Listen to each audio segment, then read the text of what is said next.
Hello there. My name is Jasom Jensai, and welcome to this stream where we're going to talk about the original Star Wars movie, Episode 4, just a review on that. We're also going to talk about how powerful are the Nightsisters, with a specific focus on Mother Talzin, because she's the most interesting of them. And the last topic is going to be how to use the Force outside of combat. So I'll get into a more detailed explanation, but basically, instead of Jedi Knights or Knights, they focus on keeping the peace through combat. Sith Lords focus on fighting. Nightsisters, they're all great warriors, but how do you use the Force for something other than war? So that's an interesting question that I'm excited to dive into. But before we get into all of those questions, the question of the stream, and this is a question for you guys, is how far did it take Han Solo to complete the Kessel Run? So that's just question of the stream. Answer that in the chat. If you know it, if you don't know it, leave your guess. There's a few rules with question of the stream. One is that only the first person to get it right gets the points. 2 is that you can't look it up. And 3, I always forget the third one. You only get one guess. So you can't just guess every single number ever. Right, so that's the question of the stream. How far did it take Han Solo to do the Kessel Run in?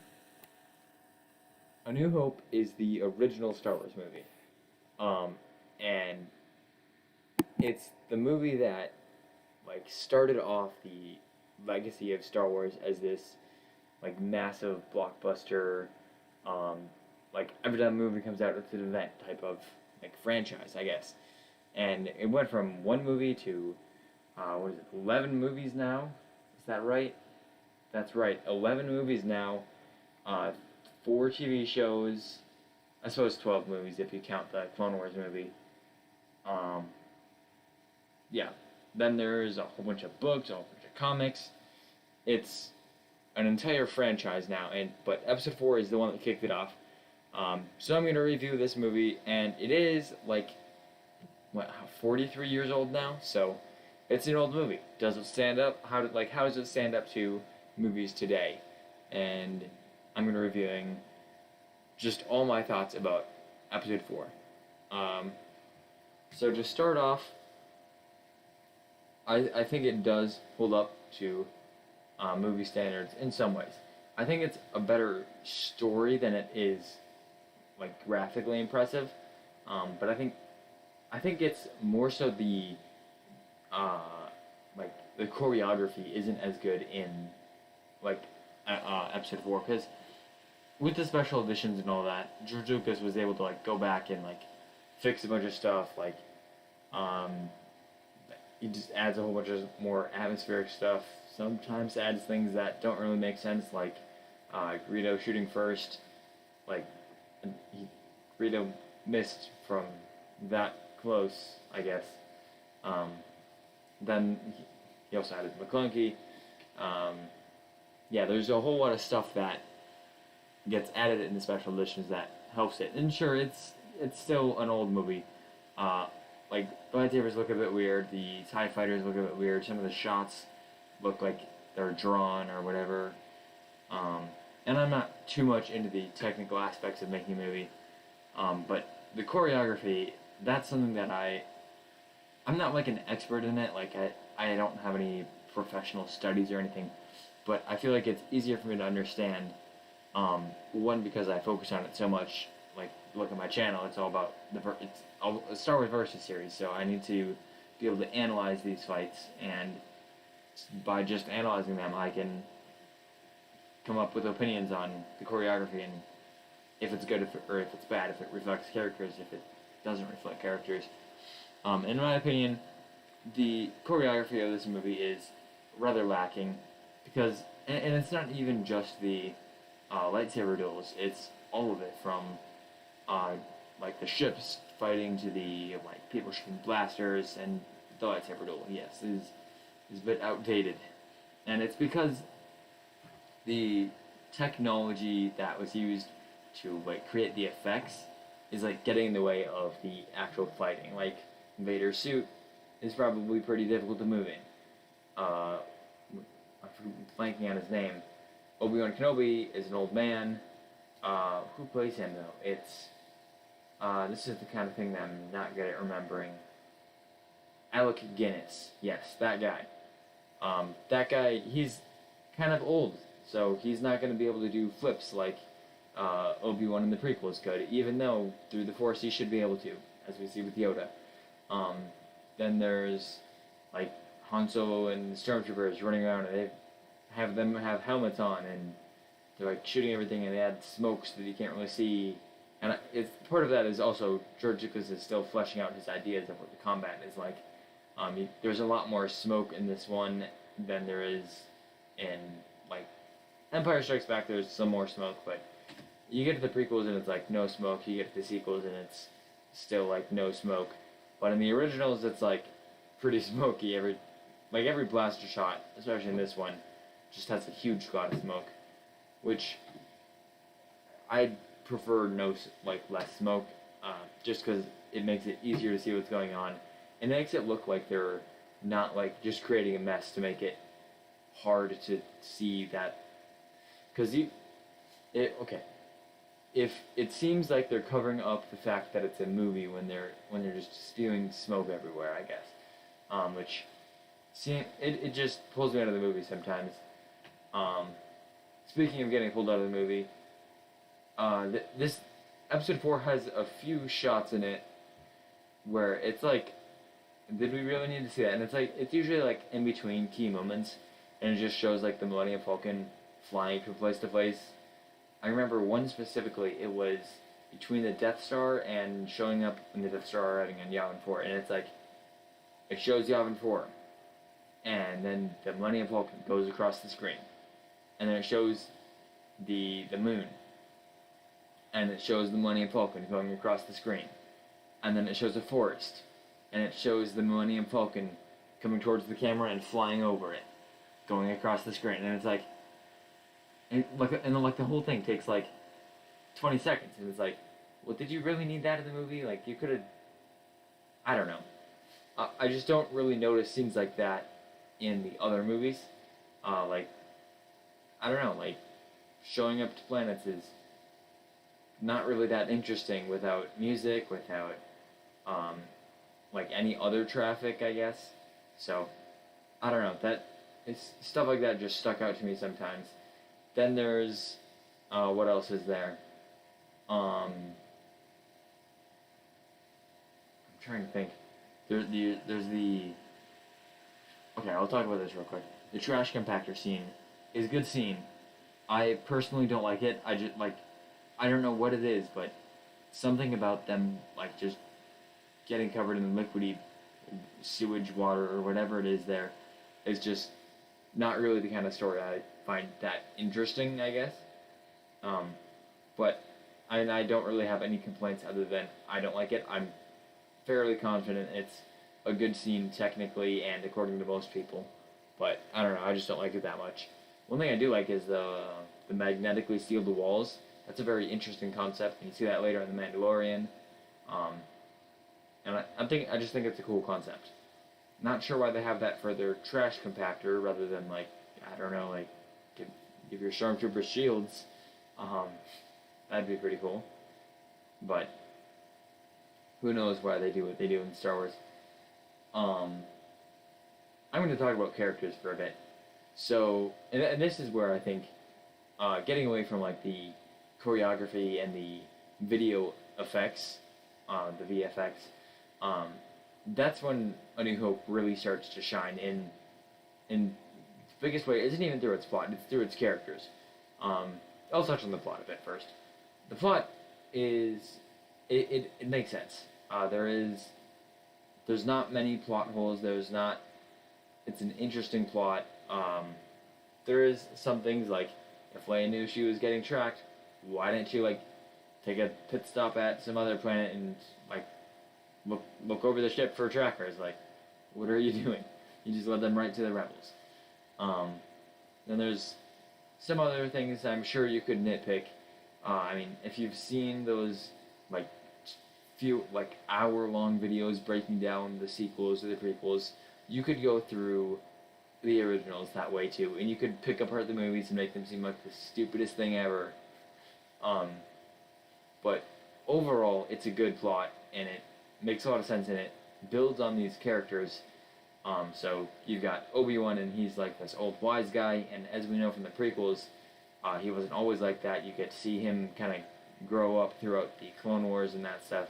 You don't really get to see him grow up that much, but like you see him throughout the prequels. You see him in the Clone Wars, and you see where he was at, like in Revenge of the Sith and during the Clone Wars, and you see him now, and you're like you can see kind of what he's been doing and what's been going on. So it's cool to see him again. Then you have characters like Owen and Uncle Owen and Aunt Beru. Those are kind of brief characters, and they don't have like cool powers or cool designs or whatever. But it's cool to see that they have like just this practicality and like don't get involved kind of mentality.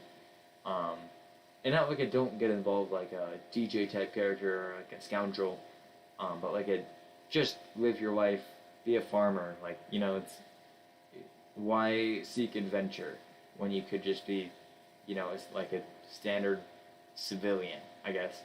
And it's cool to see that, and that's part of what Luke struggles with in the beginning of the movie. Is the first part of his hero's journey is taking the first step. And speaking of the hero's journey, I'm going to talk about Luke now and talk about the hero's journey. The hero's journey, if you don't know, something to do with Joseph Campbell, blah blah blah, and basically every single story, pretty much ever told, goes through the hero's journey somewhat. And one of the best ones like follow it exactly. And Star Wars is an example of that. So basically, in the hero's journey, there's this character, and he is going to get called on this adventure. He's going to be like the chosen one, or there's going to be a prophecy, or maybe he just has powers, or maybe he's just like willing to stand up and fight. Like, I don't know. For some reason, this character gets called on this adventure, and they technically part of the hero's journey is they don't take it, and then like something happens, and then they take it. But to simplify, they eventually make the choice to go on this journey, and then they struggle, and then in the end they like they struggle through a bunch of like I guess the middle of the movie is like going on various missions, struggling through challenges, and then the end is the climax, and there's this big battle, and eventually they win. And Star Wars follows this pretty much perfectly. You have Luke, he's this farmer guy. Obi-Wan calls him on this adventure after like R2-D2 and like runs away, and he meets up with Ben Kenobi after getting attacked by Tusken Raiders. And Obi-Wan's like, "Well, you should come with me to Alderaan. Like, this is gonna be you taking your first steps, right?" And Luke's like, "No, I probably shouldn't." He refuses the call, and then he goes back and finds the Jawas, and then Luke rushes back to Uncle Owen and Aunt Beru and sees like the entire homestead just burned, and then he accepts the call, and that's like the I forget what they call it, but it's like the incident where that like eventually convinces him that he does need to stand up and be this hero. And so he goes off with Obi-Wan, and they meet Han Solo, and they go to the Alderaan. Like they've got to like negotiate passage there, and that's the first challenge. And they got to then I believe it's something like called the Belly of the Beast or whatever. But basically, they're in the Death Star, and they've got to rescue Princess Leia. They've got to turn off the tractor beam. They've got to do all this stuff. They've got to escape alive. Ben fights Darth Vader. The Mentor dies. Of course, the Mentor always dies. Not always. It's not a rule, but it's kind of like oh yeah, the main character's parents died or whatever. It's like this common thing that happens in a lot of stories.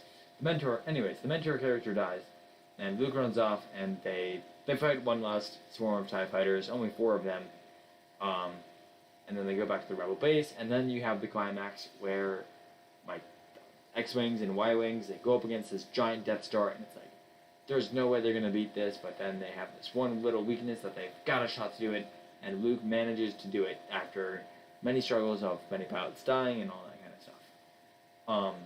So that's Luke. I suppose that's more of the plot, but Luke is part of that in that he is the hero who at first is reluctant, but eventually realizes that he needs to fight for more than just himself. He needs to be selfless, and that's one of the big lessons of the Jedi, and I think it's one of the big lessons of Star Wars, is to be selfless. And Luke is a great example of this in this movie. I think he does exemplify that in most of the other movies, but this movie is like the first one. It's where the seeds of that foundation are laid, to where Luke is selfless and Jedi are selfless, and that's kind of the whole point of Jedi. One of the whole points, I guess. Not the whole point. It can't be one of the whole points. It would have to be just one of the points, right? That makes sense. But anyways, that's Luke Skywalker. A bit annoying at first, intentionally so, and not like annoying to the audience, but you can tell he's kind of whiny. But eventually he learns to trust in the Force and save the day, which is cool. Now let's talk about Leia. Leia is, well, she doesn't know yet, but she's Luke's twin or sister, and she's introduced to us as like this, I guess, rebellion like leader. I guess. I mean, we don't really see her like leading anyone, but like you can tell she's got like the secret plans. She's sending people on secret missions. She's standing up to stormtroopers. She kills a stormtrooper, and they just stun her, which I always think is a very overlooked detail.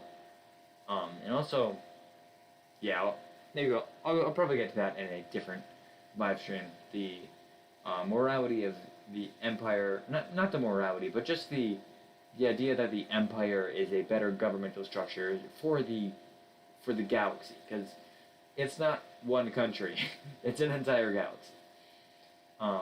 But anyways, you see Leia kind of standing up to Darth Vader, and then Luke walks in and she's like, "Aren't you a little short for a stormtrooper?" And that line right there is a lot of her character.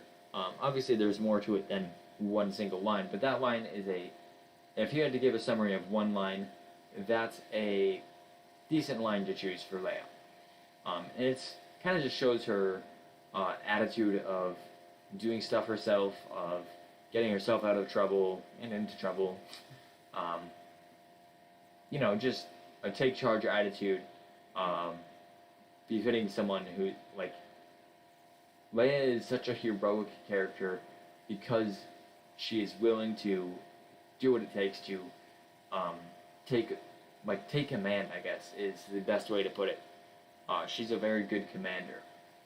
But yeah, so Leia, throughout the movie, kind of shows it. Yeah, I don't know. Just a very determined to fight for the rebellion, and she's not just like this insane, do whatever you have to, like fight person. She's compassionate too. She has a motive for fighting, and that motive is, it's a selfless motive. It's like Luke. She's not fighting for herself. She's fighting for the galaxy. And that motivation is what allows her to have such determination. So Leia is a great character. Also, she's got a great theme. That helps a lot with characters. Now let's talk about Han Solo and close out the big three, I guess. Han Solo is another great character, and he is not like Luke. He's not like Leia. He is in some respects. In the end, he does end up saving Luke. Which is sort of selfless, so he's kind of learning selflessness as well. But he doesn't really learn it quite as well in this movie, at least. So, I mean, he's a scoundrel. Like, when Star Wars fans as a whole were collectively introduced to him, he, like, shot this guy, which, I guess, the guy was about to shoot him, right? So it kind of makes sense.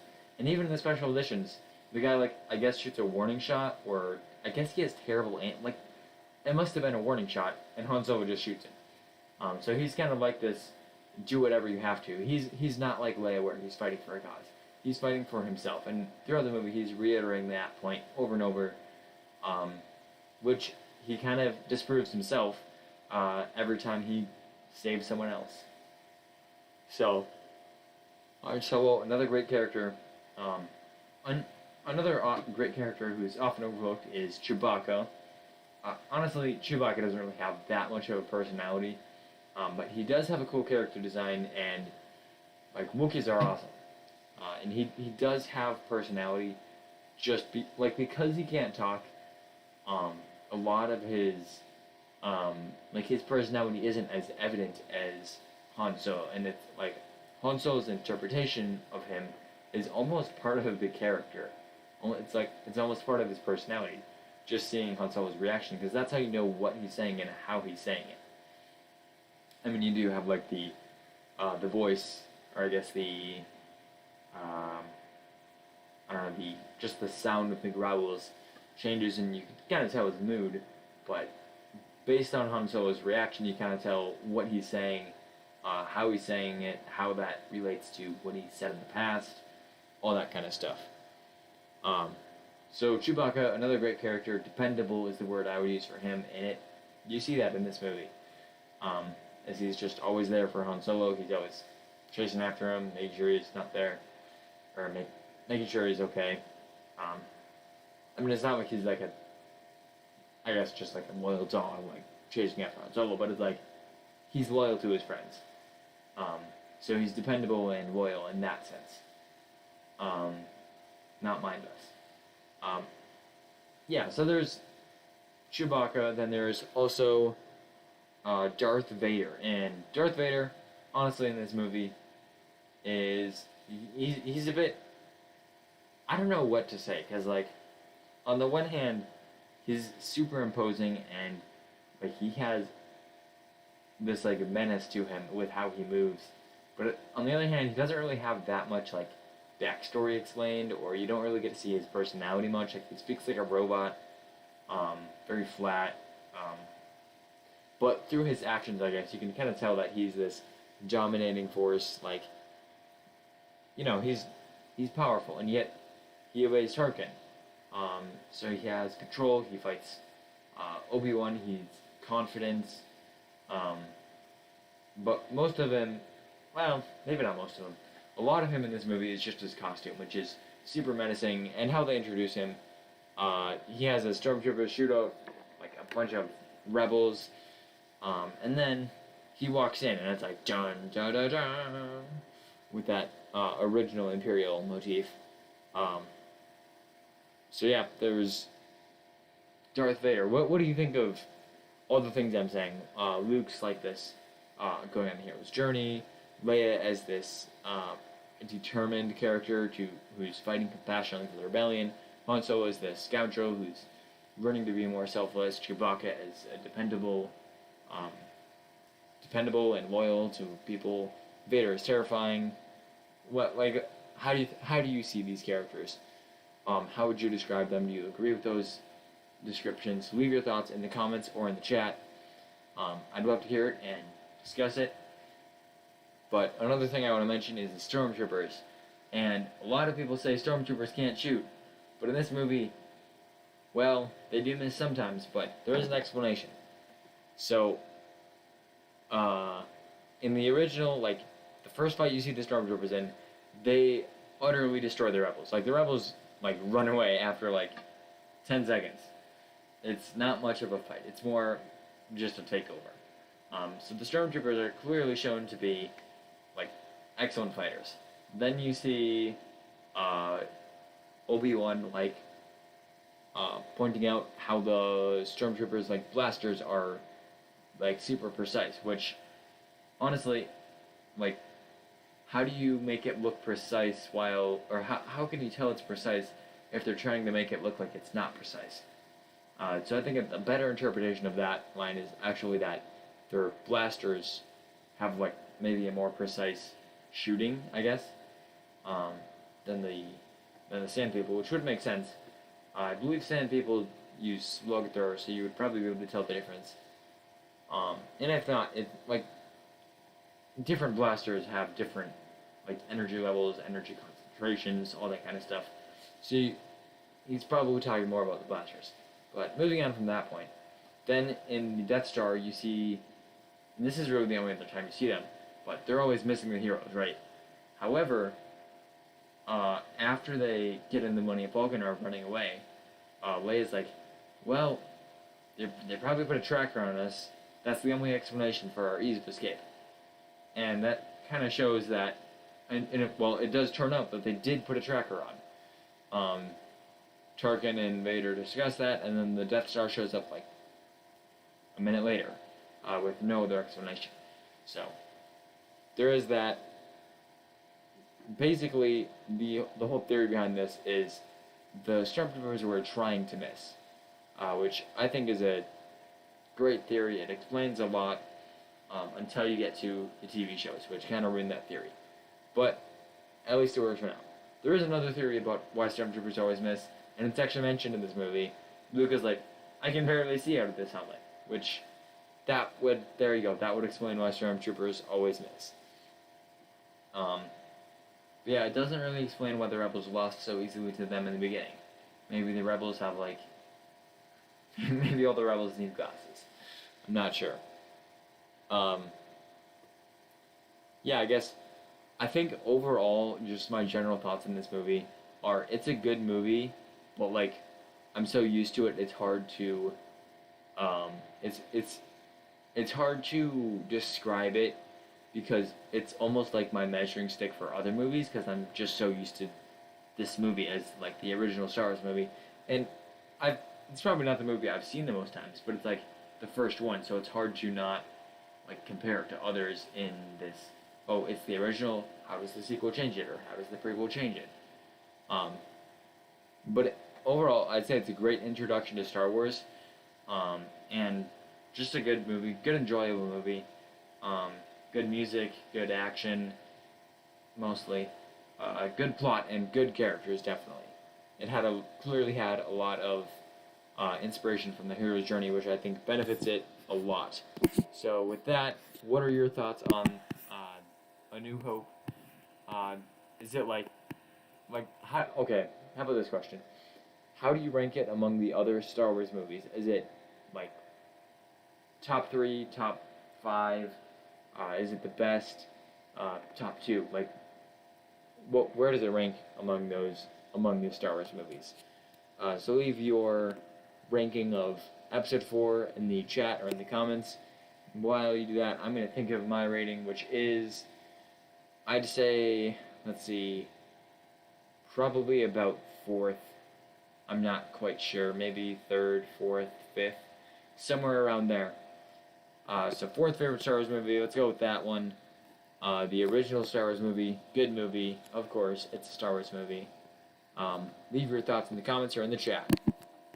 But with that being said, let's move on to the next segment of the show, which is all about the Nightsisters.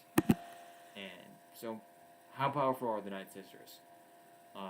Obviously, they've got strange magics, so I think, to kind of just start off with, to kind of get a feel for how I see the Nightsisters, I'm going to just read off a list I wrote down of most of the powers that Mother Talzin uses. And feel free to correct me in the comments or in the chat if I missed one, or you want clarification on where I got these powers from. Now, feel free to leave those in the chat or in the comments, and I'll probably explain a bit about where they're seen, but I'm just going to start reading now. So, the first power is a magic shield that, Mother Talzin can, float up, and, this orb of green mist kind of surrounds her. And not really mist, just, energy, I guess. And anyways, it, surrounds her, and it, blocks blaster bolts. I don't know if it could block anything more than blaster bolt, probably. I'm not quite sure, but all we see it tested on is blaster bolts. And this is when the Separatists are attacking the Nightsisters, and they kind of, take out most of them, or all of them. Basically, they're raiding the Nightsister, fortress. Then there's lightning, which is seen right after she makes the shield, and she shoots lightning. It's a bunch of green lightning, and it takes out a bunch of battle droids. It could be stronger. We don't really know. We don't know if it's as strong as the normal blue lightning you see from other Sith, which does vary greatly. So maybe it's as powerful as Count Dooku's lightning. We don't really know, but we do know it can take out battle droids and super battle droids. It just takes them out pretty quickly. And also it has quite a bit of range, which comes to another interesting question. how far is the range of lightning, and does it really matter? Which is something I really want to get into and kind of research more when I have time, and then add that to do that as one of the segments in my live stream. The next power is like her sword that she uses against Mace Windu. During the Clone Wars, like Mace Windu and Jar Jar Binks go to like investigate some like Bardodan people disappearing or whatever. And Bardodans are basically they have got like a rocky relationship with the Jedi. They see the Force as more like neutral, I guess. Um, and basically Windu fights Mother Talzin, and to fight in his lightsaber, she pulls out a magic sword.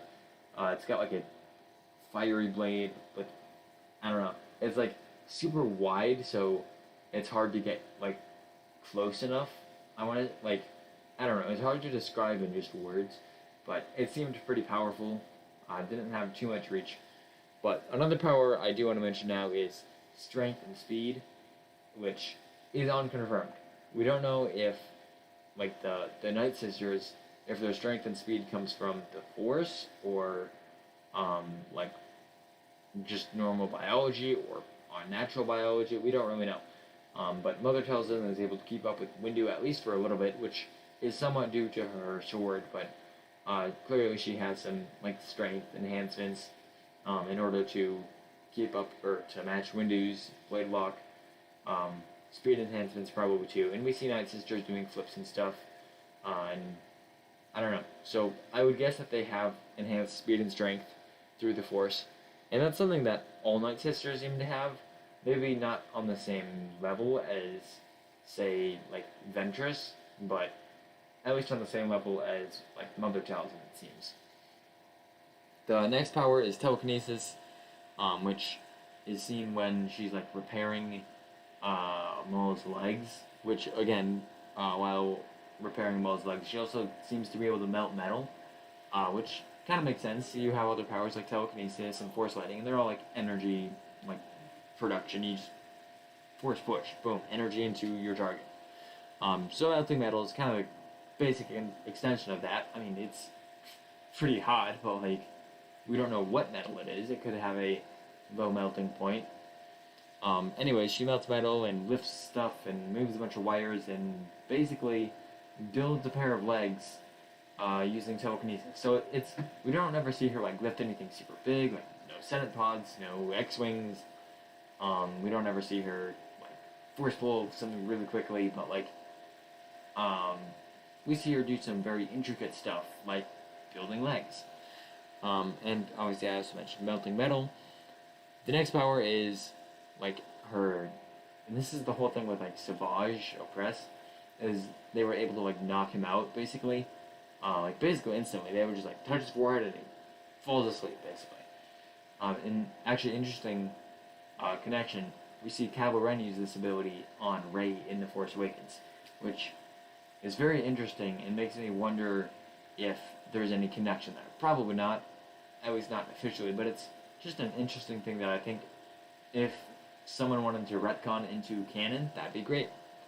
I mean, just write a comic about Kylo Ren encountering the Nightsisters and learning a few abilities, or finding a Sith holocron with this ability, and maybe a few other abilities we see the Nightsisters use. That would be pretty interesting. Then there's also the mind control, which is done on Savage Opress as well. But that one's, I don't know, they did like a whole ritual thing, which I've got like a whole section to talk about with rituals. The last power, and I think this is one of her most powerful abilities, is her teleportation ability. Like, she can literally teleport.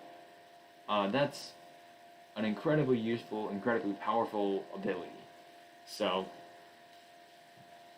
yeah, like, the ability to teleport is often underestimated in my opinion. I mean, well, maybe it's not. It's just a really powerful ability, I guess. It's underestimated in the same way that super speed or, like, I guess, like, just a lot of powers are underestimated, and I air quotes around that with my fingers. You can't see because I don't have a camera. But, like, people know it's powerful, but it's like, people also feel like it's not talked about enough. So yeah, that's a lot of powers. That's 1, 2, 3, 4, 5, 6, 7, 8, 9, 10 powers. 9 or 10, depending on what you count as. Like strength and speed, are they combined? Are they even a thing? Then it would be 8 powers if you don't think they're a thing, or at least not given by the Force. Yeah, so there's a whole lot of powers. Like most Jedi seem to use like Force Push, Force Pull, Telekinesis, which is all the same power, and then they have Force Augmentation, which potentially could be just like your Force telekinesing your arm to be stronger, I guess. I don't think it is, but that's possible. Then there's like other sensing powers, which like you wouldn't be able to know if they're sensing things unless like people like mention it. And I think it's very likely that Mother Talzin also has powers like sensing other people and all those other mental powers that allow Jedi to like sense. I keep saying sense. Heightened reflexes, like visions of the future, all that kind of stuff. Like just having this like feeling, like Luke turning off his targeting computer, or Luke deflecting blaster bolts from the like with the blast shield down. Like these powers that are just Force sense. I would be shocked if Mother Talzin didn't have those powers in addition to all these other ones. So they've got a wide variety of powers, lots of powerful powers, I guess. But now let's talk about the Nightsisters rituals, and this is where This is okay. So when I think about the Force, I think one of the best explanations, or one of the explanations that most make sense to me, is that the Force is an energy field that surrounds all living things, and like it connects them.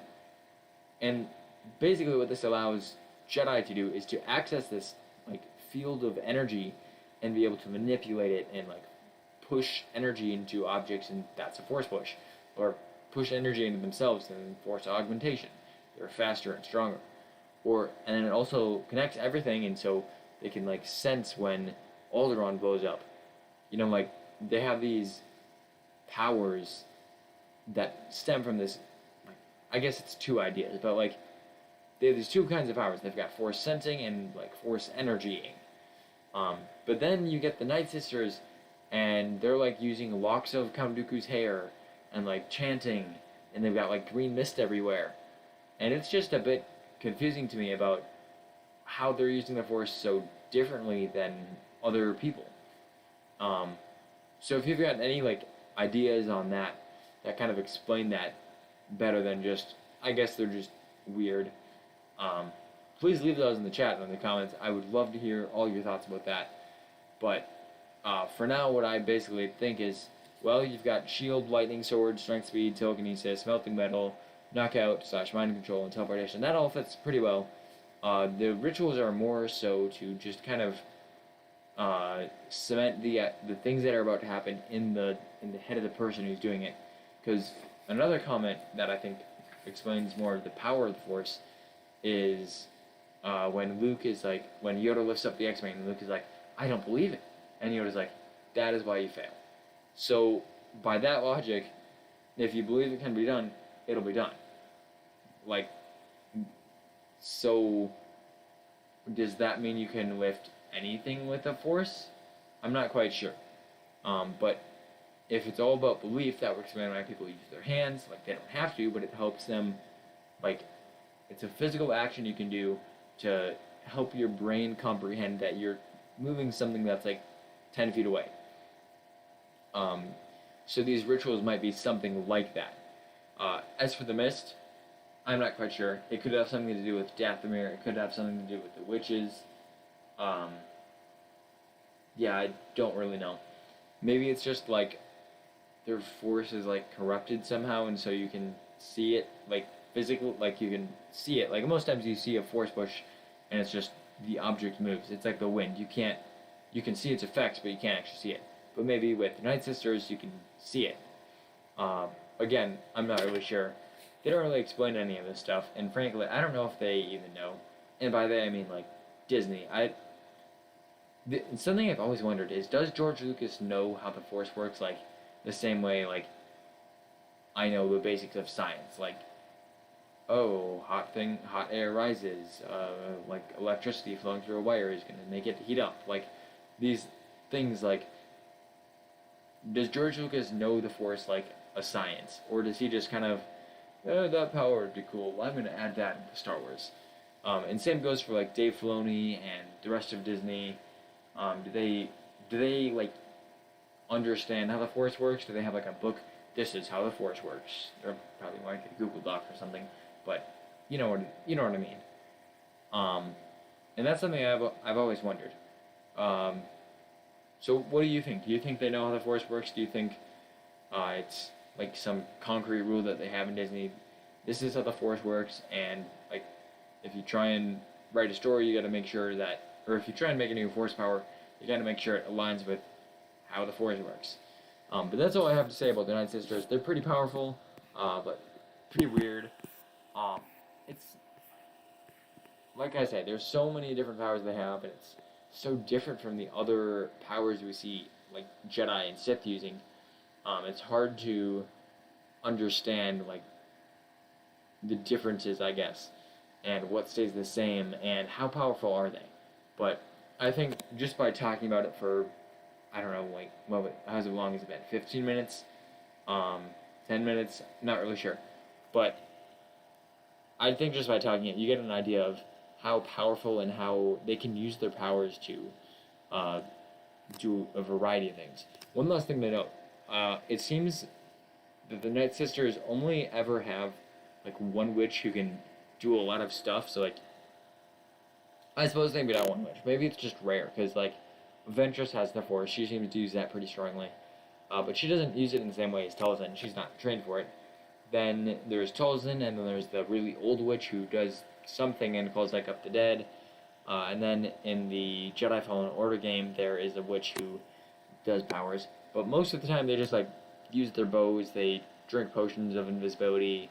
But like they do chanting. But it's mostly Talzin who seems to be doing all the powers. So that's something interesting, something to note about the Nightsisters. And if you have any more examples, any more information about the Nightsisters that you want to share in the chat or in the comments, please do. But with that, I'm going to move on to the next and last segment of the stream, which is all about the Force outside of combat. So let me explain what this segment is going to be about, because it's not a super easily explainable idea. So in the last stream I did, I talked about how powerful is the Force. And I went over like mostly combative abilities, but I didn't mention any like abilities outside of combat. So like, or I didn't mention how they would be applicable to outside of combat. So I wrote down 10 different ways that you could use the Force like in the real world to do like real career stuff, and that'd be super helpful.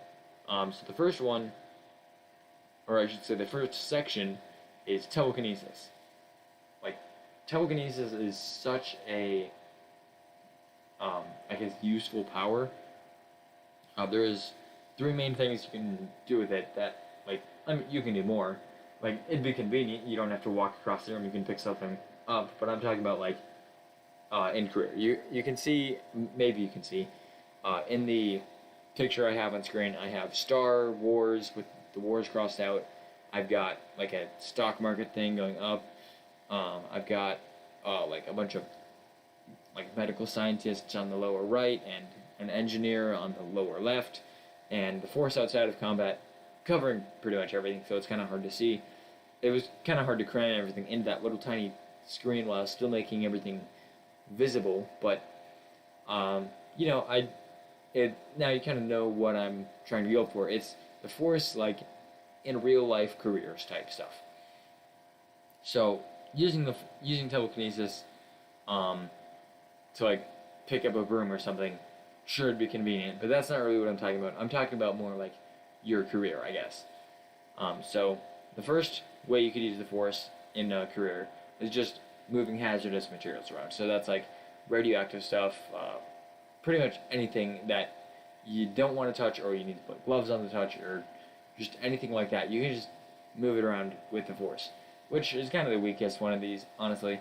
It's not that useful. There's not many people who do that, and really machines could probably do that pretty easily, depending on the stuff. Like, there's definitely examples that I didn't come up with because I just don't have the experience. The next application of telekinesis is like moving large objects, because obviously, like Yoda's over there lifting X-wings. Like, imagine if you could just lift an X-wing. And so the first thing I thought of when thinking about how this could be used practically is like lifting pallets. I work at a grocery store, and they have like these giant, like they've got pallet jacks, and they have like a pallet jack thing that can like go up to like the second level. You wouldn't need that. You could just pick it up off the second shelf, and the shelf is like, each layer is like as tall as a person. You could like take stuff off with the Force, move it over, drop it down. It'd be super easy. So that's one application of using the Force, is lifting heavy objects. But obviously, it doesn't apply to there. It also applies to like construction sites, just anywhere that you have to move something big, and you don't have to do it repeatedly. Because if you do it repeatedly, you're probably gonna want to get a machine there. But if you've got to like move something into place once or twice, or move different things, or you probably don't want to build a machine every time you do that. Like cranes, okay, maybe they'd still be useful for when you have something heavier than an X-wing, or heavier than what the average Jedi can lift. But like, cranes would be a lot less useful, especially the smaller ones, if you had the Force. And so yeah, that's one application of the Force, specifically of telekinesis. Another application of telekinesis, and I think this is the most like powerful application of telekinesis, and it's not moving big things, it's not moving dangerous things, it's moving really small things. The Jedi build their lightsabers using the Force. Like, the amount of precision and like specific, like you have to put every piece in place perfectly to build such a weapon as a lightsaber. And the Jedi just do that. Like, they close their eyes, they do it, and they basically feel it. Like, if you could do that with, like, I don't know, whatever that engineer in the bottom left is working on, with, like, mechanical engineering would be revolutionized if humans suddenly had the Force, which I get that not everyone would have the Force, but, like, mechanical engineers who did have the Force would have a huge advantage. Not only would you be able to move things very precisely, but you can move things without, like, reaching inside. So, say something breaks on the inside of a machine, you can reach in there without having to like even if the hole is like a pinprick, you can't fit anything into there except for like stuff that you can't control, like a Lego piece, or a little what do you call it? Blanking on language and names, and this is so hard. Streaming. If you've done streaming, you probably know what I'm talking about. Your mind just goes blank. Anyways, if something breaks on the inside and it's like super hard to get at for whatever reason, I'm sure you can imagine. I'm sure this has happened to you, where you're trying to fit your finger in, but you can't get it. Using the Force would be super convenient. So in addition to just the intricacy, you also have the reach, and that's something that telekinesis can do. Super helpful, I'm sure. But moving on to the next aspect of the Force that I'm going to talk about, and this is Force augmentation. So this is Force strength, Force speed, Force endurance, and outside of things like, I don't know, fighting, maybe, like Star Wars. So outside of combat, outside of, like, one step down from fighting, sports. Obviously, if you have Force augmentation, sports would be, like, completely different. And that goes for telekinesis, too, and sensing. But one, I wrote down convenience. And I don't mean, like, convenience like picking up the broom with the Force. I mean convenience like, again, going back to, like, the grocery store example. Sometimes I have to push, like, lots of carts inside. If you had Force augmentation, you could push a lot more. I suppose that goes for telekinesis. Probably telekinesis more so, honestly. But again, lifting pallets, just any job where you need to lift something heavy or move something heavy, like it just makes it a lot easier.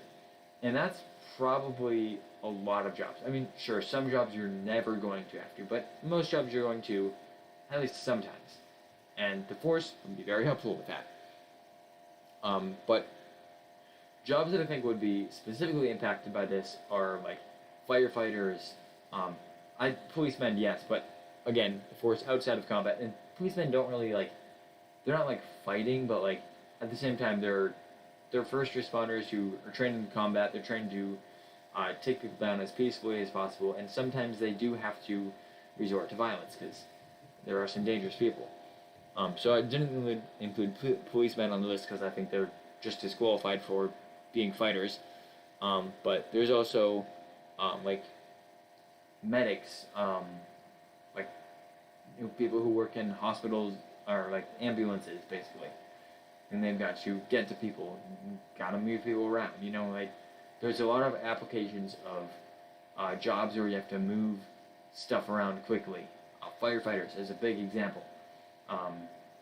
Like, and telekinesis would be helpful there too. You can help lift up the building. I keep coming up with things that you can do with telekinesis. But moving on to some less physical careers or jobs, I guess. And moving on to the last aspect, which is sensing. And I probably could have split this up a bit more. The first one I want to talk about is like counseling and teaching. And because you can sense emotions, and because you can kind of project your emotions, which read the books, they do this kind of frequently. They kind of like project their emotions. It's like a half mind trick, I guess. It's like forced persuasion, I guess. So teaching and just projecting your emotions, that kind of thing, and just knowing what people are thinking and how they're thinking it, you can really counsel them better. And this is like, by counseling, it's like dealing with mental health, talking through like relationship problems, all that kind of stuff. If you've got a counselor, like your counselor, if they knew exactly what you were thinking, that'd be pretty helpful. Same with teaching. If your teacher knew exactly what you were thinking, they could help you a lot better. Just the ability to kind of feel what people are thinking would be very helpful, but specifically in those jobs. Then there's stuff like medical diagnosing, and this is again another power that'd be just super helpful with just the ability to sense stuff. You could feel how people are feeling. You could feel you could diagnose people's conditions a lot better. And I don't mean like a test like getting a COVID test. That wouldn't be that helpful. But like a specific thing, like some guy's like, oh my leg keeps hurting, like my joint's bad, and you could like figure out why is the joint bad. Yeah, so there's a lot of things. Oh, one thing I did forget to write down, but I do want to mention before I forget, is psychometry and how that would affect investigations. Like the ability to touch an object and see its history. Like, imagine an investigator, like, who had that ability, like, it'd catch so much more people, like, it'd be overpowered. It's kind of like, that's what it's meant, that's like what the power is meant for, I guess. So, it's kind of a no-brainer. But, yeah, anyways, I just wanted to mention that one real quick before I forgot. The third sensing power I want to mention is instant communication, and this is like, this is a lot like the augmentation one, where it's like just convenience. Like, you don't have to call people, you can just instantly communicate to them, hey, this thing, like, like in The Empire Strikes Back, when Luke is like calling out to Leia, and like Leia's like, we gotta go back for him. So you can communicate through the Force. You see Vader like sensing Obi-Wan. You see throughout Star Wars, you just see people communicating with the Force, and that would be super convenient, a lot more convenient than emails or phone calls. Like, you just think it, boom, some guy in 3 buildings over or 3 rooms over knows what you're thinking and can act on it. Then there is Force persuasion, and this is not necessarily mind tricks, although mind tricks are like the biggest example of these. But really just even the subtler forms of persuasion, which again, if you read the books, Jedi do this kind of frequently, where they just like project their emotions into people. It's kind of interesting, and I actually really enjoy that power. So force persuasion, and this would really affect like salespeople. Like, yeah, I don't know.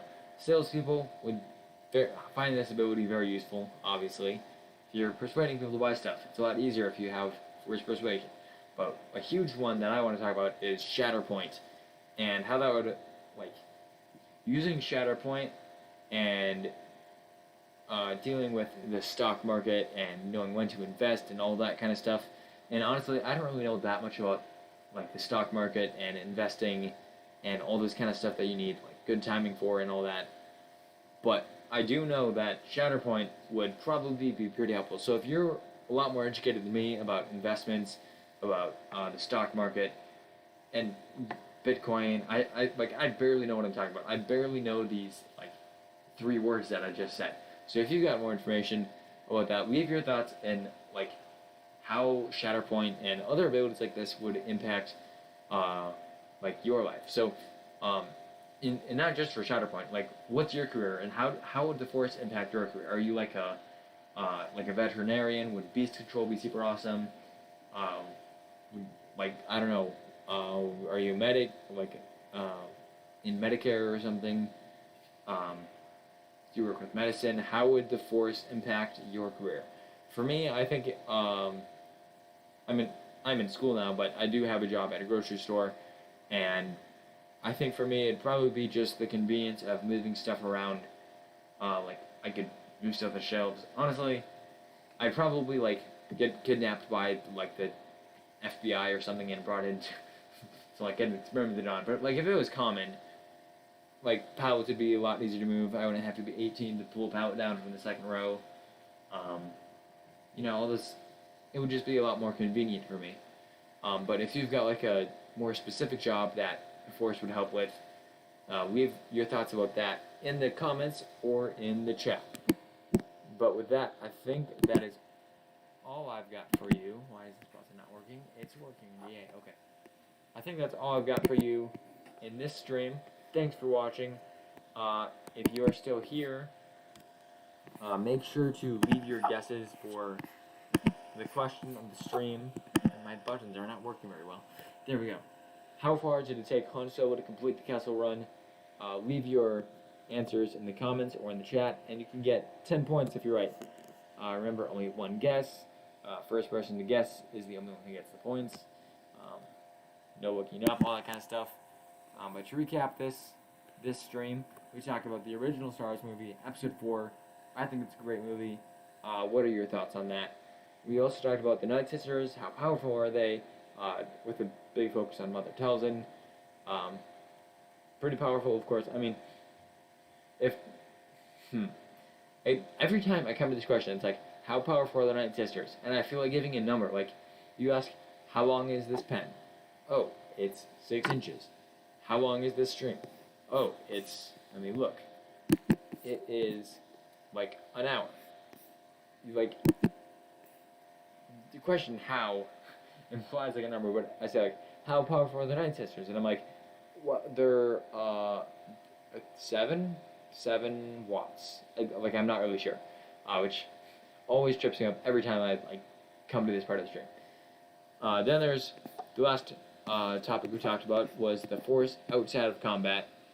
So leave your thoughts about all of those in the comments, or actually, no, this isn't going to be posted, so don't leave it in the comments, because there's not going to be any comments. Well, it is going to be unlisted, so I guess if you find the link somewhere, but I'm not really sure where you would find the link.